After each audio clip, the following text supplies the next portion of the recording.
بسم اللہ الرحمن الرحیم۔ ناظرین کرام، ایک رات ایک دکاندار دکان بند کرنے ہی والا تھا کہ ایک کتا اس کی دکان میں گھس گیا۔ کتے کے منہ میں ایک تھیلا دبا ہوا تھا۔ اس نے وہ تھیلا دکاندار کی جانب بڑھایا۔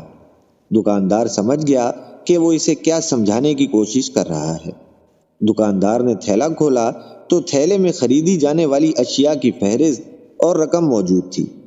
دکاندار نے پیسے لیے اور مطلوبہ سامان تھیلے میں رکھ دیا۔ کتے نے فوراً سامان کا تھیلا منہ میں دبایا اور چلا گیا۔ دکاندار کتے کے افعال سے بہت حیران ہوا اور یہ جاننے کے لیے کہ اس کا مالک کون ہے، اس نے کتے کا پیچھا کرنے کی ٹھانی۔ کتا بس اسٹاپ پر پہنچا اور بس کی آمد کا انتظار کرنے لگا۔ کچھ دیر بعد ایک بس آئی اور کتا بس میں چڑھ گیا۔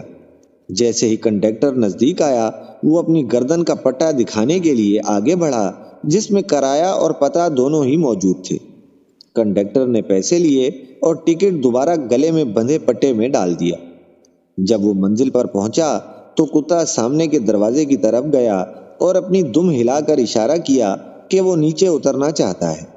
بس جیسے ہی رکی، وہ نیچے اتر گیا۔ دکاندار ابھی تک اس کا پیچھا کر رہا تھا۔ کتے نے ٹانگوں سے گھر کا دروازہ کھٹکایا۔ اس کا مالک باہر نکلا اور اسے لاٹھی سے بری طرح مارنے لگا۔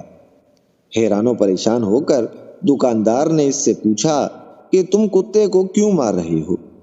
جس پر مالک نے جواب دیا کہ اس نے میری نیند میں خلل ڈالا ہے، یہ چابیاں اپنے ساتھ بھی تو لے جا سکتا تھا۔ ناظرین کرام، یہی زندگی کی سچائی ہے۔